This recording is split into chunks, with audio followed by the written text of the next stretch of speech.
Welcome to Business Talk. As always, I'm your host, Michael Avery, and today we're talking about one of the most important things in South Africa, fundamentally education and how we innovate, how we build our human capital. Because human capital development, if you look at research from Ricardo Hausman at Harvard and others, really is how we're going to unlock our potential, not as just a country, but I think as a continent. Because let's be honest, when it comes to talent, I think this continent isn't short in it, but we do sometimes have a small, shall we call it, skills to employment conversion problem. Well, into the Graduate Institute of Financial Sciences, or GIFS, it's an institution that's helping reimagine what financial education can do, not just for South Africa, but for the world. My guest is someone who's been at the helm of this vision since the age of 27, which is probably the age I was still figuring out how to get stains out of my tie. So, Dr. Kershen Pillay, CEO of GIFS, great to have you here on the show. And as someone who's earned recognition from everyone from the Future of Leadership Summit to Outer, it really is wonderful to talk to you today about education. Let's just start with the basics.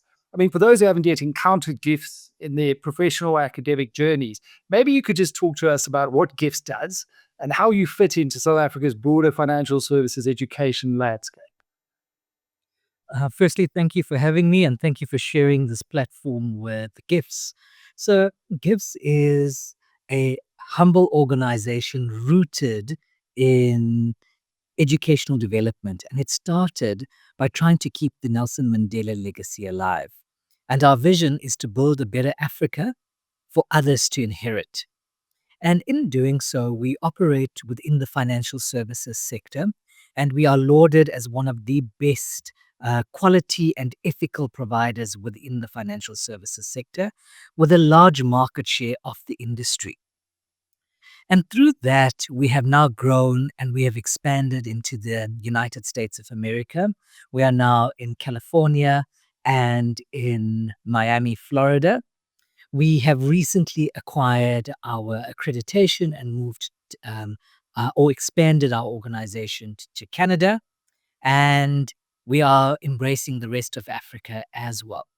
We specialize in financial services education, ensuring that people that operate in the banks and in the financial services sector are all fully compliant in terms of legislation. And most importantly, it helps the consumer stay protected. Through other initiatives like the Global Goals Africa Scholarship, which I would share later on, it shows how we have now gone and got a global reach, and we are focused on leadership development as well. And it really is a remarkable story, thinking of your roots and now the global reach that you've scaled to in a relatively short amount of time. What would you say has been key to that standout success and growth so far? I think a new word that I learned is integrity. And what is the meaning of integrity? Integrity, if broken up, becomes a word called internal grit. And I think it was GIF's internal grit that regardless of the challenges that faced us as an organization, as a country, as a continent, we knew that we had to keep this legacy alive. And we knew that we had to educate. And when you educate, you know better. And when you know better, you do better. But most importantly, we always believed in ensuring that our people received the best in class education. Because I know from personal experience what education has done for me, the doors it has opened, and the tables that it has allowed me to sit at. And if it can do that for one person, imagine if it can do it for so many more and what that ripple effect would be. And that's in essence what has been the success story to GIFS. Yeah, and I think so much of what Madiba stood for in that as well, in that he really understood the power of education to transform the life of the son or daughter of a mine worker into the CEO of a bank, for example. I mean, these are the pathways that we see happening. One of the standout initiatives and you mentioned that you're involved in is that Global Goals 2030 Africa Scholarship. I think you're one of the project delivery partners in that. Can you just explain how the scholarship works and why it's such a crucial lever for change across the continent? So the Global Goals Africa Scholarship is a catalytic project which is backed by the United Nations Development Program and the African Union's um, African Union Development Agency, NEPAD. The program delivery partners is GIFS and the Mlambo Foundation, which is headed up by former Deputy President Dr. Phumzile Mlambo Nuka and Executive Director for United Nations Women. What we had come to understand is disturbing statistics that the Sustainable Development Goal for education has only achieved 27% of its target, and it only has 5 years to go. Africa, by the year 2050, would have the largest youth population in the world, which means it would have the largest workforce in the world. And if we do not do something that is catalytic, that it is deliberate and free from any form of corruption, we will not emancipate our country, our continent, and its people. We will have not only a missed opportunity, but lost generations. So, the Global Goals Africa Scholarship, what it has done is it has looked for best in class institutions across the world, from the United States to the United Kingdom to South Africa and then other parts of Africa. And where the learning is at a level that we all agree globally is on another standard. This scholarship has then been offered to people on the African continent. However, these qualifications and these programs cost a lot of money. For example, if you wanted to do a simple BSc qualification, it would cost about 680,000 Rand per year. Or an MBA program, which would cost you about R1 million a year. People within the African continent simply cannot afford that. So the Global Goals Scholarship works in such a way that it would fund, for example, an undergraduate qualification that costs 680,000 Rand. It would fund 630,000 Rand. And as a student, you would only pay 50,000 Rand. Similarly, if you want to do an international MBA that costs R1 million, the scholarship funds 950,000 Rand, and you would only fund 50,000. Now, we were deliberate in this action, and we started to contact your large employers, such as Old Mutual, Discam, etc. And we have taken those qualifications and those programs and put it as part of those organizations' learning and development and upskilling plans. These organizations, where they could take R1 million and upskill one person, they can now take that same R1 million and upskill so many more people at a fraction of the cost, but with education at another level. This in itself is going to allow for catalytic growth. And remember, another analogy that I learned today, if a frog is in a pond, all it knows is the pond. When you take that frog and put it into the ocean, it opens itself up to so much more. And that's in essence what the scholarship is trying to do. It's trying to move ourselves from a pond into the ocean.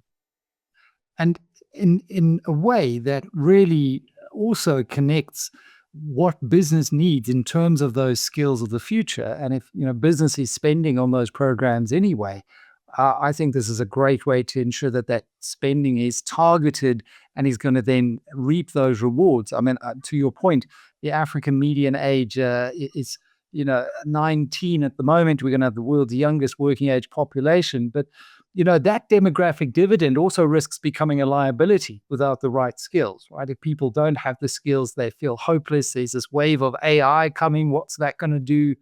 So how is GIFS helping bridge that gap and truly empower young Africans through this scholarship and other initiatives? Because I think funding is maybe only one component of it. And I'm so glad that you brought that up because we also wanted to move away from the notion that Africa is a begging bowl, which it is not. We are identifying and highlighting that our people are talented, but our people lack opportunity that is deliberate. And this project provides deliberacy of education. If you have to look at the programs that are offered, it is all future fit skilling. But firstly, we need to start with leadership and leadership development. Most importantly, ethical leadership development. And these are some of the common modules, common themes across all the learning interventions that are in play. More than that, it then goes into your artificial intelligence, your cybersecurity, your Internet of Things, information systems, data collection, risk management, good governance. Those are all critical programs that have been embedded into the Global Goals Scholarship offering to ensure that we're not just educating, that there's not just funding that's available, but there's a calculated effort to upskill strategically. And I think that's what is very important about the scholarship. And yes, there's a lot of hand holding through this process. And with just to show you appetite, within the first 2 weeks, the application funding window was only open for 2.5 weeks. Within 2.5 weeks, we have successfully onboarded 2,500 learners from various organizations across the country, and across Africa. And that would show you the appetite.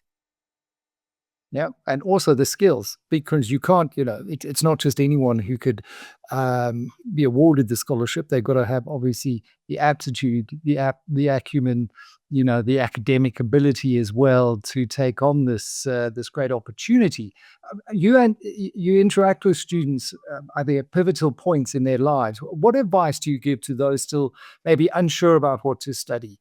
Because there's so much uncertainty about the future. I mean, should they follow traditional academic routes, law, finance, health sciences, or should they be exploring more of those interdisciplinary emerging academic fields? I mean, what's your sense, Dr. Pillay? I think for me, and a lot of this, and a lot of people say, what are we advising our students? What are we saying to them? For me, the education needs to happen with the parent, and the education needs to happen with the guidance council and the life sciences, life orientation teachers. Because if you look at it, even in today's day and age, parents are saying, you are going to go and study at this university, you are going to follow a rigid curriculum. You have to go to university to get a degree. And growing up, and I'm not that old, um, I was also taught that there's only 5 career paths for you. Choose one, stick to it, and make it work. But this is not the world that we live in. I believe that find what your passion is. There's something called micro credentialing and stacking. Do that. For example, let's assume you wanted to be a cybersecurity expert. Don't register for the full BSc degree for the first 4 years. Do the higher certificate, a short learning program. Is this something I want to do? Find a place where you can apply it and then make that decision. I don't believe that the traditional archaic educational system is what we all need to now follow. The world is changing. Education is being consumed so much faster. And if you had to compare yourself to when you were 2 years old to a 2-year-old now, they are far more smarter than we are. And that's because they're consuming education in a different way. So our learning models need to change. Yeah, adaptability, no doubt. And I mean, if you look at the evolutionary sciences, it's those species that are able to adapt and evolve that tend to prevail. And I think it's that adaptability that we need in a world that's being transformed by AI and automation and all of these emerging technologies. I couldn't agree with you more. Coming back to your global expansion, you now have a footprint in Canada. Why was that market particularly important for you? What does it mean for a proudly South African born institution to be making inroads into developed markets like Canada? So our roots are always African and will always be proudly South African. But again, it comes back to when you know better, you do better. We don't want to be an organization that is siloed and operating only in what we know and in this certain parameters, which are self imposed parameters. We have now ensured that we are in developed markets, we are in developing markets, we are going into knowledge economies because we want to bring those learnings, those lessons, that rigor to everyone across Africa. And we honestly believe that you can learn from your neighbors to the right of you and to the left of you. And that's exactly what we're doing as an organization. We are learning from our peers to the right of us, to the left of us, and we're bringing those learnings, those experience, and the knowledge to the African continent. And we were using this next generation, this next 25 years, to truly make impact and transform our continent in what we know it can be. Yeah. Well, hopefully maintaining that African DNA as well as you step onto the global stage. But speaking of learning from each other, yeah, I think AI, it's one of those technologies that I think we're all learning about concurrently. And if you look at the way traditional universities, there was an interesting approach by UCT recently that used to run all of their submissions through AI detection software, but then it started developing false positives. And so they've now rolled it back. They've taken a different approach to say, well, we're going to teach you how to use and engage with the tools. It might mean for the pedagogy that we have to examine differently, maybe less weighting on submitted assignments that could lean too heavily on AI and now more on maybe an oral examination. I just think it's fascinating. How is GIFS engaging with technology and AI in particular? Are you embracing it as a tool for better education? Are there aspects maybe that give you pause? What do you think it's going to do? Often we asked, is AI friend or foe? Uh, and we are absolutely a friend of AI. In fact, we were one of the first education providers in the financial services sector to bring on online learning. And we were the first provider to bring on online exams into the financial services sector. So long before COVID, we have always been a promoter of artificial intelligence and technology because as an organization, our value believes that, or we believe that education is the great equalizer, but technology is the great enabler. And we cannot have education without technology.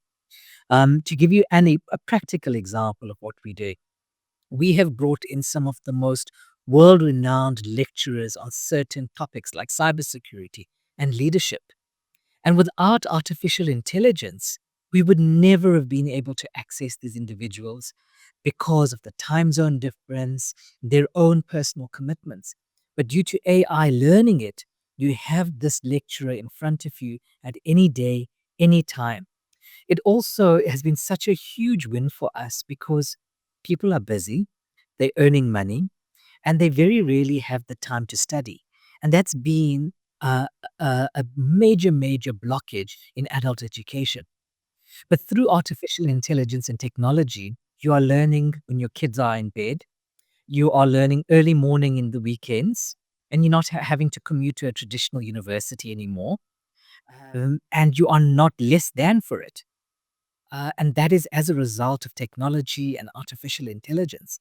And I must state that as human beings, we're not going to be made obsolete by artificial intelligence and technology. It's just our new tool to evolution, um, uh, to, to, to evolve. And with technology, we will evolve. We'll probably become a better species for that, which I hope.